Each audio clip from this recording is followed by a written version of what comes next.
answering Vyasdev.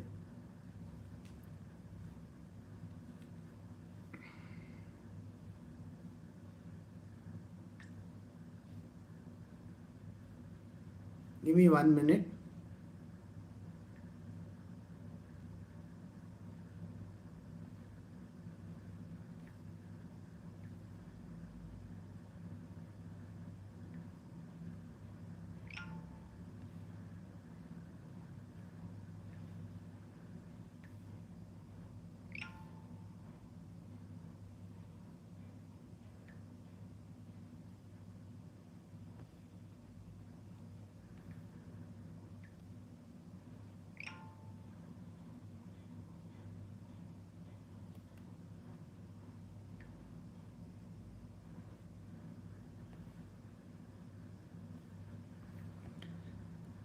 Good. So now we will begin. So far we had completed 7 verses from the 5th chapter of the first canto. And now here the story so far is Vyasdev has finished writing or segregating the Vedas. See, he is supposed to segregate the Vedas, which he has already done. So there is, Rig Veda, Samveda and all those. The 4 Vedas have been separated out. They have been given to his disciples and passed on further up. So this Paila Muni and all these Munis are involved. This he has finished. Now, the second thing which he did was writing a wonderful story. It's like literally he is writing it in the time when things are happening, and that is called the Mahabharata. Also the Srimad Bhagavad Gita has been written. The separations of all these Vedas, everything is done. But after doing that, there is a small issue with him. He is totally dissatisfied with what he has done. See, you have to understand, you need to feel good about everything. And here the problem with Vyasdev is he is not able to feel that goodness. He says, I want to feel nice about what I have done. Because see, the story, the Mahabharata by itself was a very violent kind of a story. Wouldn't you agree?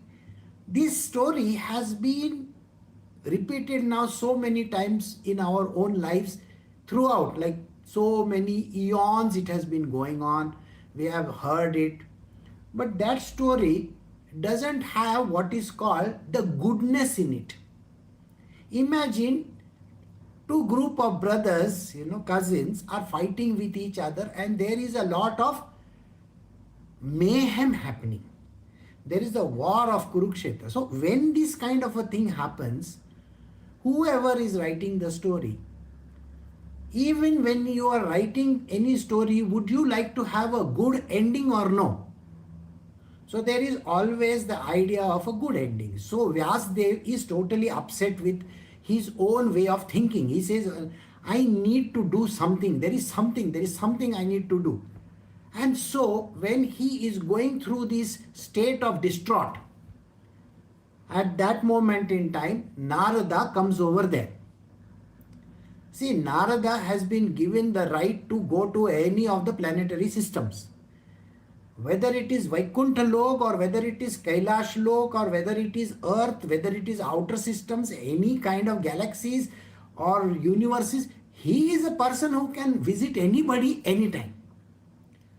See, there are very few beings who can visit everywhere. Narada is one amongst them who can even go to a forbidden place like the Goloka.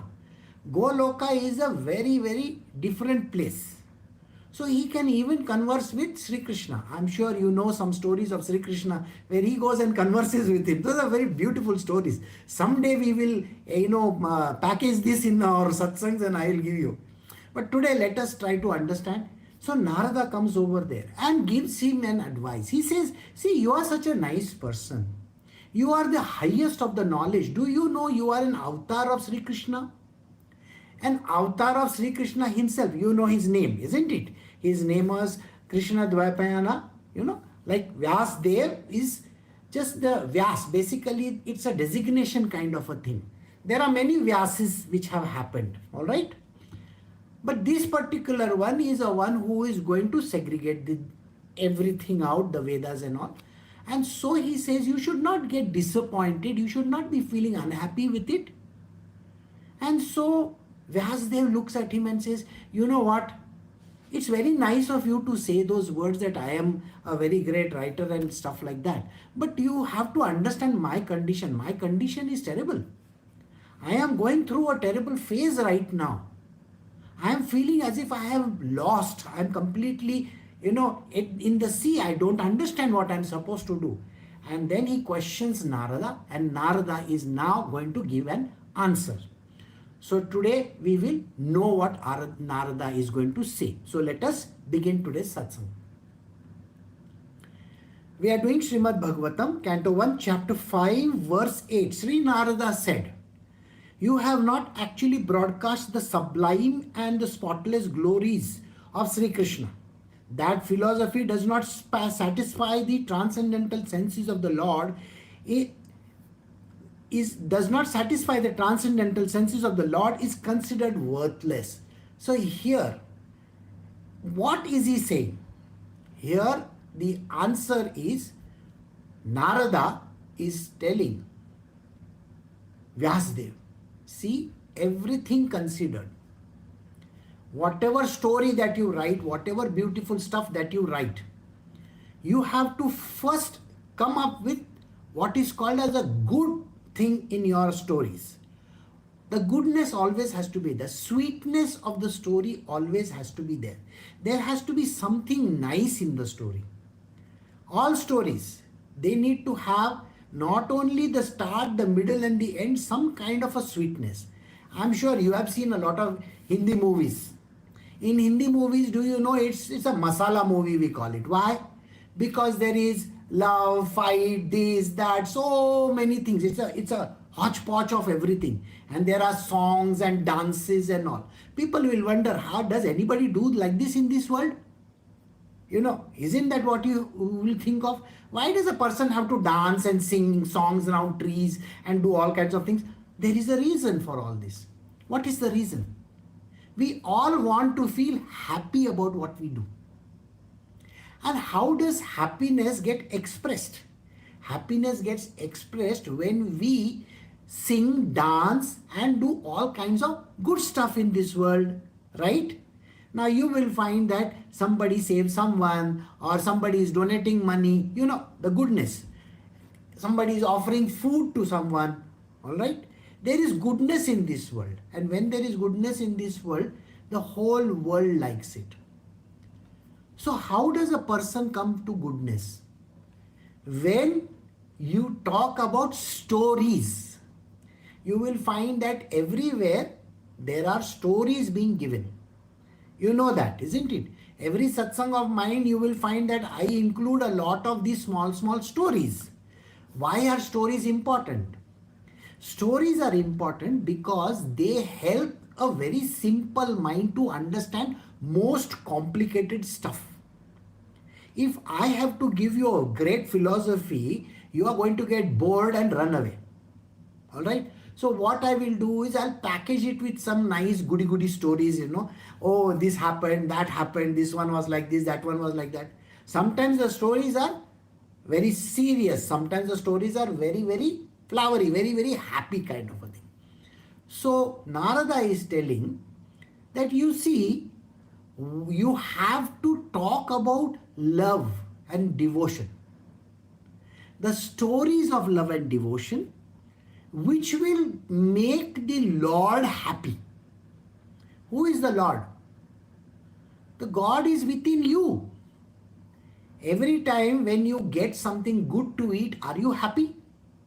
Yes. Now let us say you are going out to some place, and in that place you are eating normal stuff, dal, rice and all. But somebody is serving you with rasgulla or is giving you a gulab jamun. Are you going to like it? Yeah, nice gulab jamun. Are you going to love it or no? The sweetness always has to be included. Understand this. If you keep on drinking and eating bitter stuff, what will happen to your tongue also? You will have the same kind of speech. You will have the same kind of effect in your life. You are going to be full of bitterness. But in your meal, in a whole meal, that is a wholesome meal that is there, why do we include that little bit of sweet? Have you seen that there is one kheer? Kheer is this sweet payasam that you get. You have that. Or you have one little sweet given to you. Now you go for any wedding feast and all that. Don't they include those sweets in the wedding? See, there might be things which are going to be bitter, salty, what do you call them, tikha and all everything is there. We love to have all these flavors, plus the sweetness also has to be there. And if you know, the sweetness comes from a very, very important source. Okay, that is sugar. We call it sugary sweet. Doesn't mean that you have to eat more. Please understand, in the Bhagavad Gita also Shri Krishna says, everything has to be done in moderation. Okay? Just because you like the sweet, you are not supposed to be eating sweet all the time. So, you have to know this. That is the reason, what are you supposed to do? Have a little sweet. So here, he is saying, this doesn't satisfy the Lord. Sri Krishna.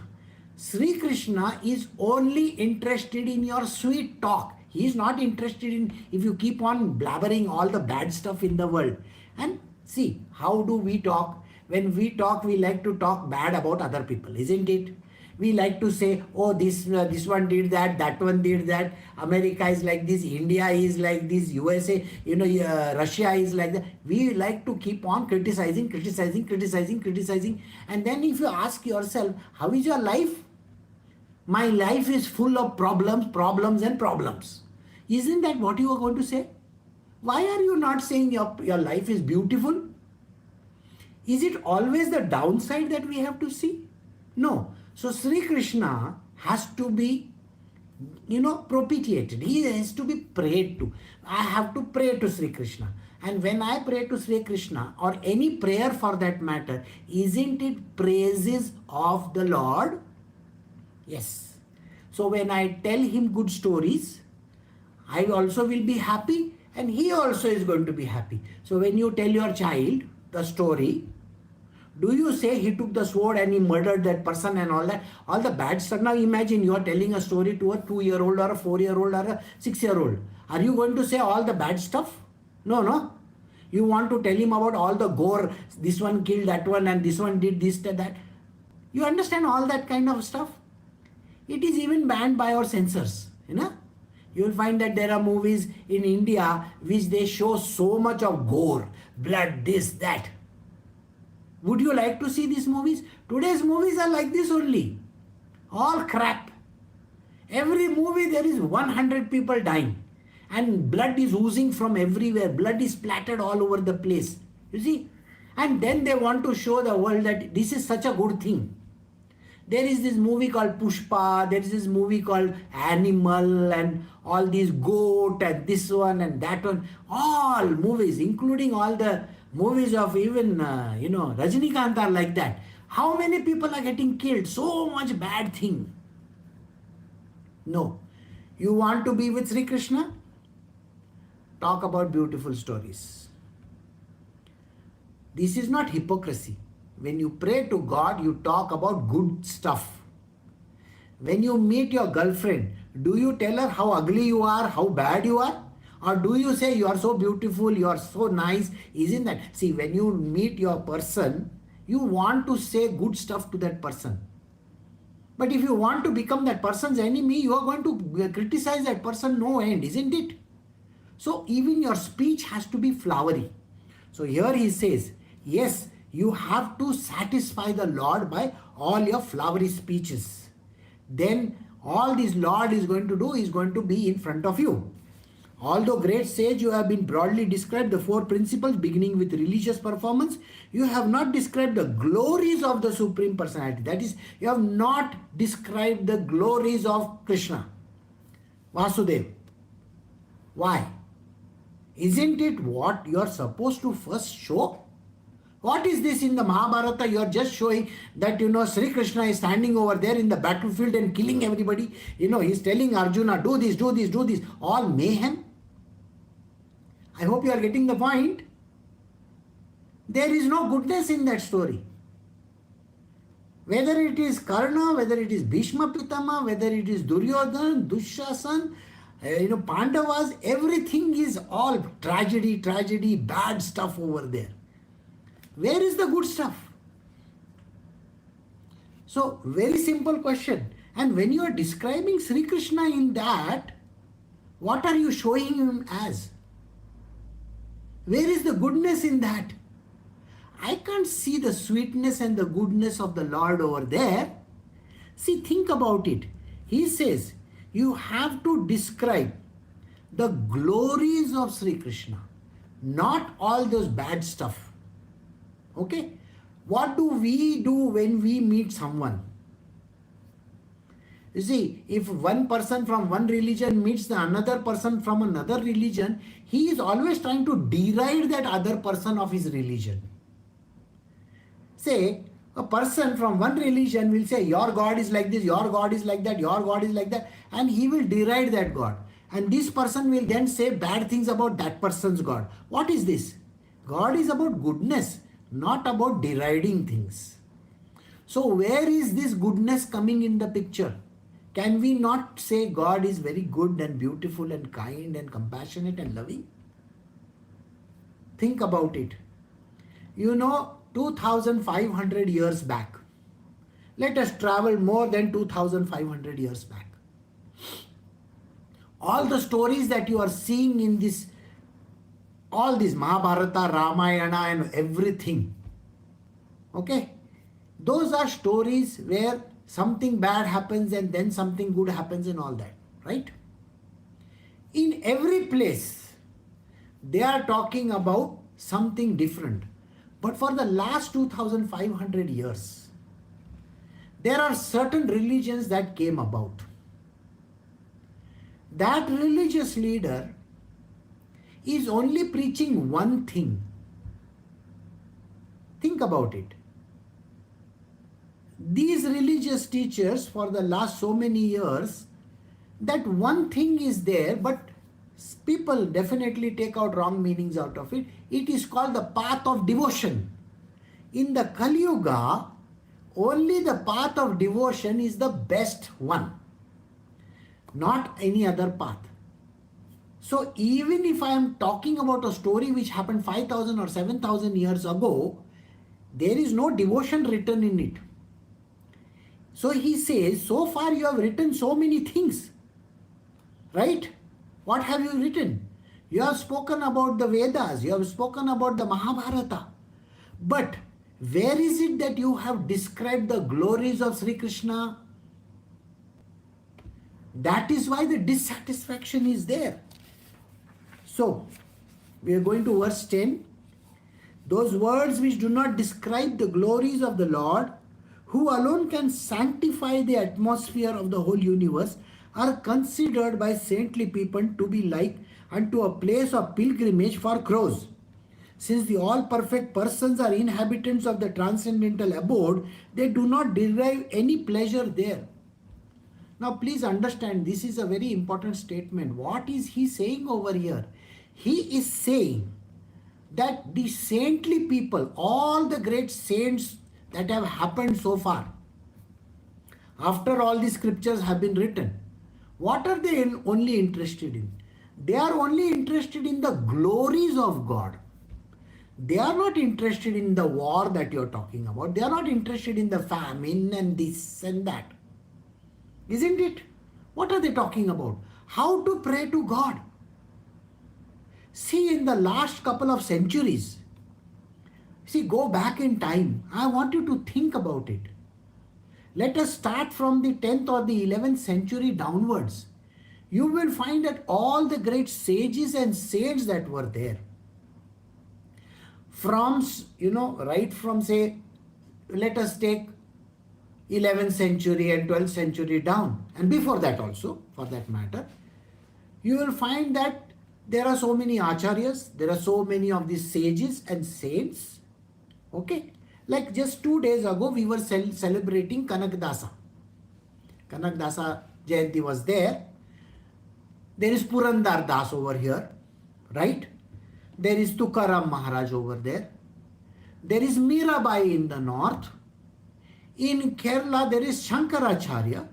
There are the Alvars, Ramakrishna Paramahansa, the Sai Baba of Shirdi, okay, Nityanand Maharaj, Narsi Mehta. Every name that I am taking, whether you take any, including the north, if you go to even Guru Nanak Dev, you see all these are sages from these last so many centuries. Correct? Even the modern sage who is there, right up to say, Sai Baba, what are they talking about? They are only talking about devotional path. They are only saying sing songs to the Lord, be in love. Tukaram Maharaj, what he wrote something which is called those abhangas, right? You will find that Namdev, Tukaram, Jnaneshwar and everybody, what did they do? They wrote only beautiful poetry. Poetry which is in praise of God. So he says, you have to describe the glories of the Lord, then only it sanctifies the atmosphere. Try to do one thing. In one day, find 15 minutes or 20 minutes of your time. Just maybe 5 minutes also will do. Sit in one place, put your headphones on and listen to some bhajans, some satsangs. What happens to you? Immediately when you listen to all these bhajans and kirtans and all that, or the songs of Mirabai or Kabir, you name it, Tukaram Maharaj or whoever is concerned. Chaitanya Mahaprabhu, what was he doing? What did Prabhupada do? In the middle of the street, he will be singing songs of Sri Krishna. That is what is called the glory of Christ, of that particular place. Now, Sri Krishna's glory. Again, if you go to church also, do you see people singing beautifully over there? Choir and all that? You go to masjids also. In one of the movies that I saw, beautiful songs were being played in one masjid. I don't know that place. I've gone there only once. Okay? So there's a movie which we saw, and in that some nice songs like Kun Faya Kun and all were being played. They are very beautiful songs. I don't understand the meaning of those words because they are very archaic. I have no clue about it. But those songs really made that, my heart go very soft. Everything. You will find that these things do happen. When we visit these kind of places, there are the bhajans and the kirtans going on. The songs of God are playing. There is a satsang going on. There is a parayan going on. Parayan is when somebody is reading the scriptures. I'm sure you have seen that. There are choir is playing the songs of Lord. And now Christmas is down the corner, Next month is Christmas. You'll find everybody sings Christmas carols. Everybody. It's a beautiful thing is happening. Do you feel that devotion in you? Yes. That is how a person has to feel. So he says, that sanctifies the atmosphere. The atmosphere around you becomes very sanctified. See, my entire childhood went listening at 6 o'clock, 5:57 a.m. every morning.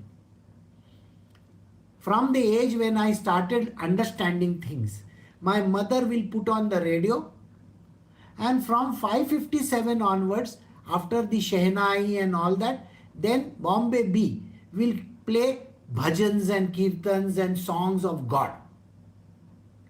Half an hour every day I was listening and I woke up like that. This put me on the path of spiritual. If I actually think backwards, then this is what happened.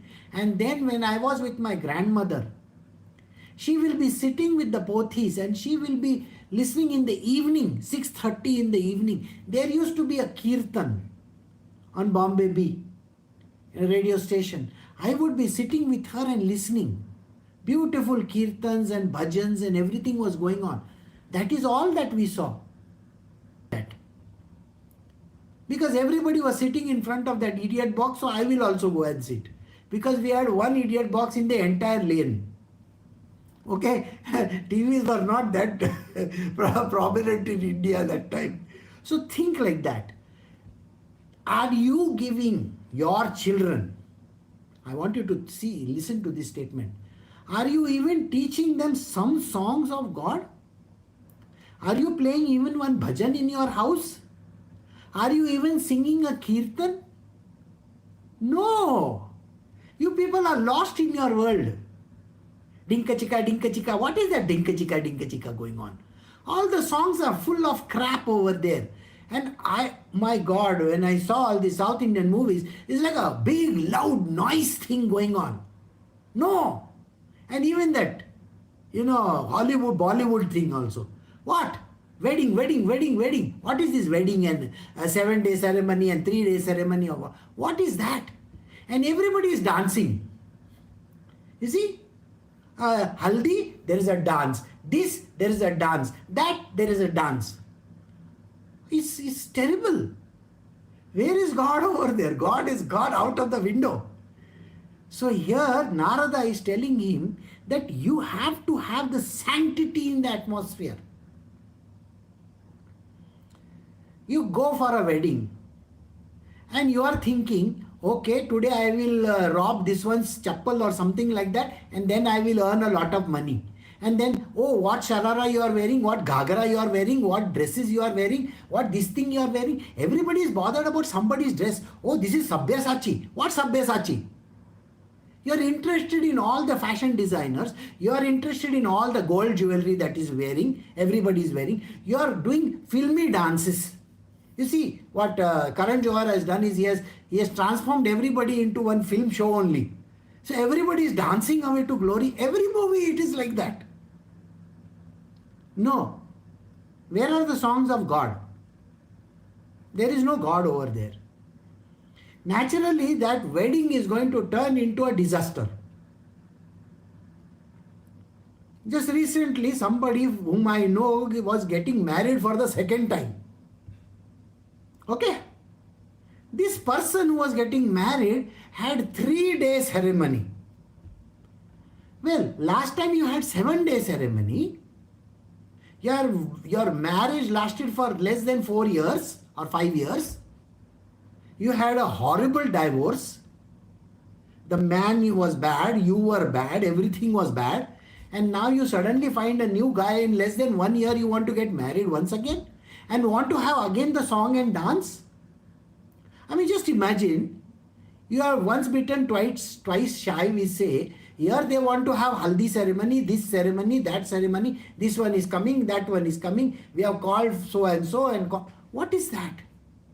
You want to get married again and you want to do the same mistake all over again? See, if you have got married once, you are already a miserable person. Now you want to get married twice and you want to become double miserable? Or is it a whammy that you want 4 times miserable? I mean, come on. Nothing is going to change. You see, recently I was reading an article where some boy has become an actor. Okay. My father's first wife's, my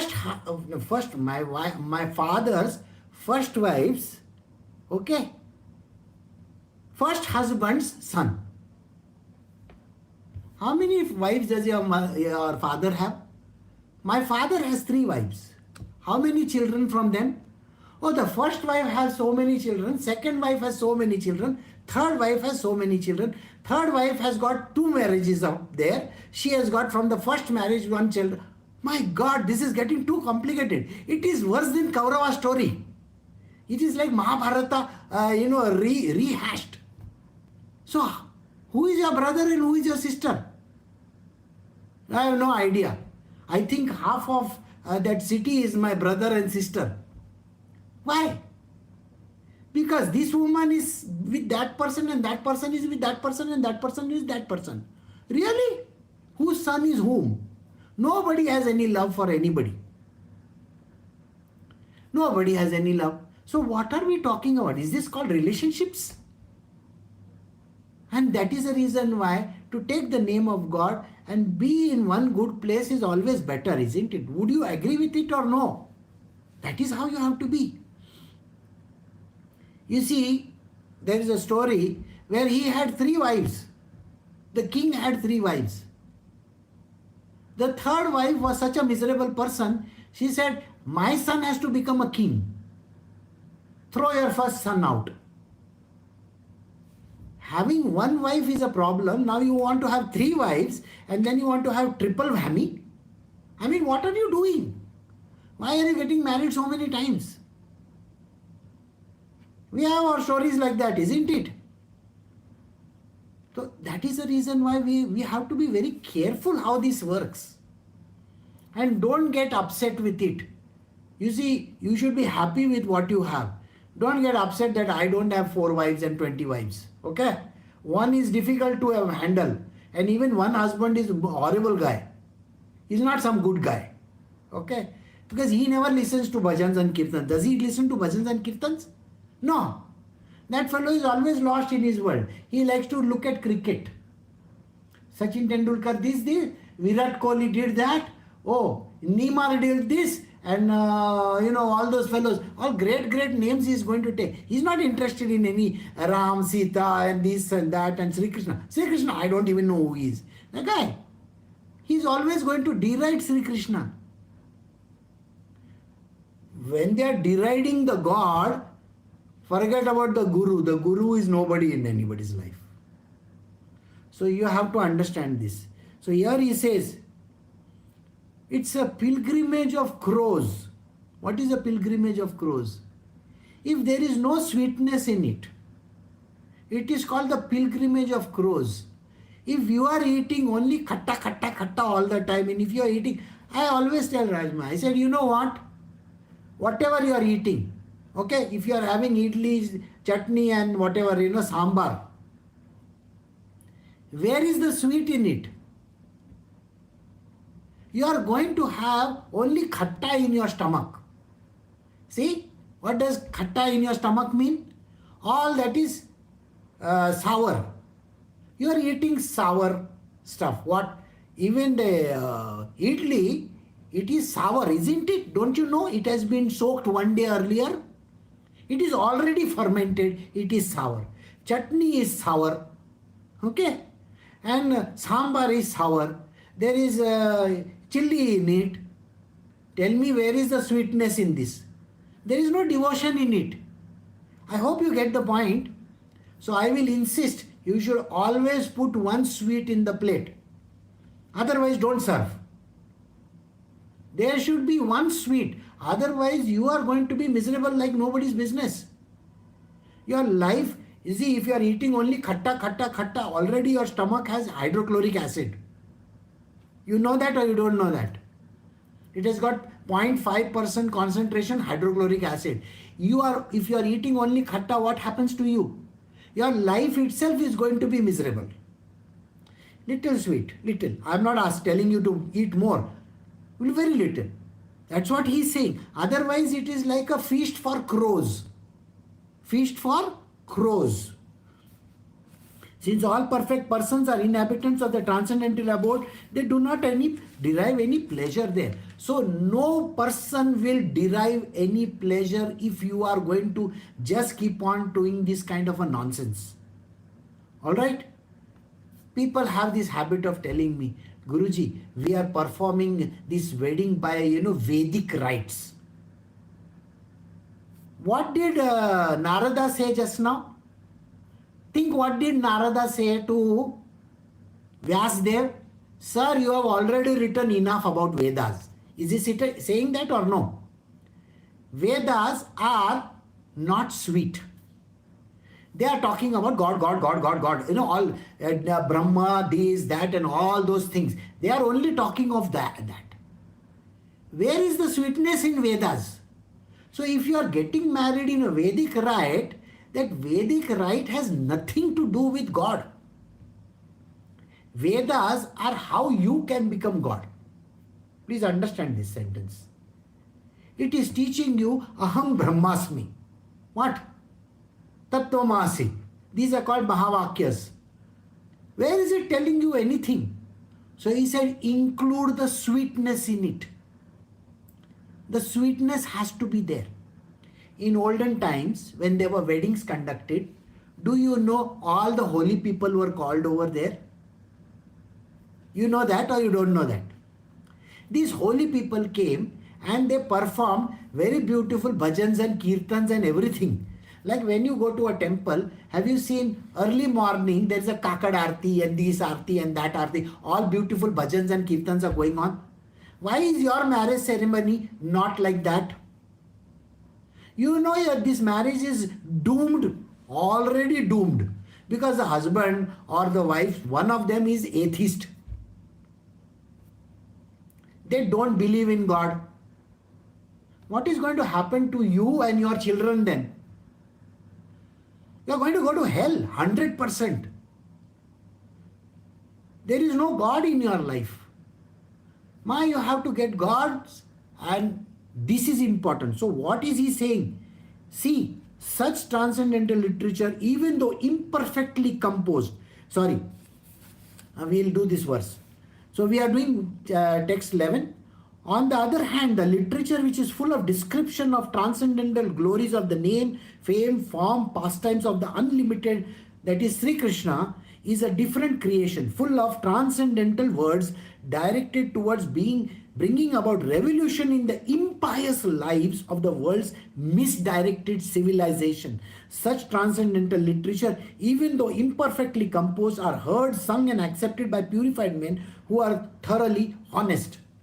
So please understand, if you have a person in your life who is an atheist, agnostic person, when that person comes to you, why are you not playing the bhajans and the kirtans? Why are you not saying something nice? Why is it important to pander to that person? Don't do that. What is Narada saying over here?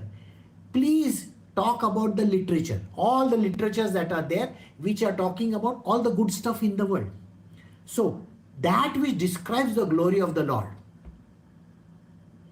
You see, you may be a wife whose husband is not interested in all these things. Tell me something. What stops you from playing bhajans and kirtans in your house? Are you not an equal owner of that place? Why is it important to listen to that idiot who is an atheist? If you are a devotee, why is it that you are not exercising your rights of listening to the songs? You are not supposed to listen to him. You are supposed to listen to God. You are supposed to talk about the goodness in that.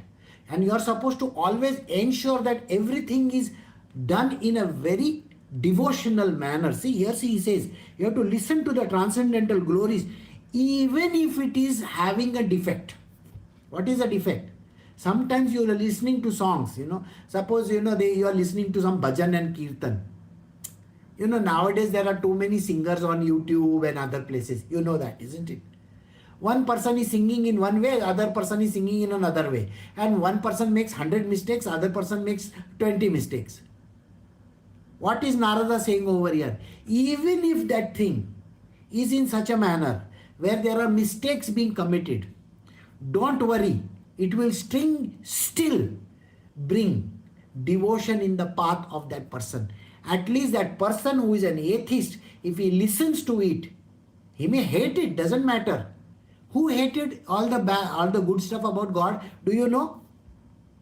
Do you know who is a person who did not want to hear the good songs of God? Hiranyaksha, Hiranyakashyapa. You know these people, or you don't know them. What did Hiranyakashyap say to his son? Don't sing this satsangs and don't do this. And then the Lord comes and tears that fellow's stomach and then he dies. But where does he go? He goes to the heaven of Narasimha Dev himself. So kindly understand, don't worry. Even if the words are wrong, no, don't bother your head about it. I'll tell you what happened many years ago. I was 6 years old, or 5 years old. And I was taken to a place, a very distant place, Nagpur. Okay. Now there is a very beautiful Hanumanji temple over there. I have forgotten the name. Hanumanji and Ganesha temple. It's very, very famous over there. So I was taken over there. We were all children. There were about 20, 30 children over there along with me. Okay. And we were enjoying our picnic. So the main person in charge, she calls me and she says, come here. And standing in front of Hanumanji, she says, say these words. And she repeated some mantra in my ear. And I said it. Now, for many years, as a child, I was afraid of darkness and going this. And so she said to me, you can say these words when you are, when you are afraid or something like that. So every time, I will say those words. As if it's like a mantra. And it went on and on and just kept on saying that. When I turned 18 or 19 years old, I realized that I must have heard something right and I am talking something completely wrong. My mantra which I was saying was so wrong. The words were falling correctly, see. But my ucharan, the way I was saying was all wrong. And then I was very much upset about it. I said, this is not correct. From today I will not say. But then the new words came into the picture. And then these new words I started learning. Okay. So this happened with this Nagpur person. Now I will tell you another story which happened with me when I was there is a place in Mumbai called Parel. Parel is a place. Okay. This is known for all the notorious people in the world, all the dons and the gangs and all that. And I was staying over there only, nearby. So I will walk down with my mother every week, like Thursday or something. I don't know which day it was. She will take me to this temple. Okay, it was at the junction over there. So I will go to the temple. And in the temple, I will sit for half an hour, 1 hour, till the time my mother will make me sit over there. I must have been 3 years, 4 years, 5 years, that is very small fellow. And she told me, this is Dattatreya. So it was a Dattatreya temple, a small temple, and there was one place where you could sit. Say Digambara, Digambara, Sripada Vallabha Digambara. I have been saying this Digambara, Digambara, Sripada Vallabha Digambara for many years. And by the way, it was going on in me constantly with having no idea what it meant. I knew my family worshipped Dattatreya and Sai Baba. We were Guru Bhakts in our family. The rest of the things I don't know. I know God. We didn't know many gods. So Dattatreya was there and I used to say. And then later on I read a book where they said, it is not Digambara, Digambara, Sripada Vallabha Digambara. It is Datta Digambara, Sripada Vallabha, Datta Digambara. I said, okay, now I will have to adopt this new mantra. So I said, okay, fine, let me adopt this as well as my old one. So you see, if I have to stand in front of Dattatreya, I will say both this.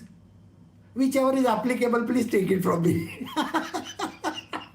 So it was so beautiful. I love doing this. So don't worry even if the mantra is wrong. Okay. You remember me giving you a mantra over here. Okay. So like that, it is very simple. You just have to keep on saying it. And that is all. And what is Narada saying? We need to have goodness in our heart. We have to always speak good words about the Lord, sing praises. And even if there are idiots in front of us, see, is written over here, there are lots of people who are not interested in God also. You will wonder, why is it that these people put on that music so loud? You see, when I go to the village, that music of God early in the morning. And one day Rajma and I was walking and I was telling her, Now it is going to be 5:30. Now it is going to be 5:45. Now it is going to, they're all talking in Tamil, okay? And I said, now and then they start the songs. Okay, good for me. See, people may not like the songs. There are lots of people who will say, I don't like this song. It's too loud. Why should it matter to you? You have your own way. But there are lots of people who will play all these rock songs and this and that loudly, big loud they will make, noise they will make. Huh? Why not God's songs? So here Narada is saying, at least by listening to these words, the sweetness will come in the eyes and the Lord is going to get pleased about it.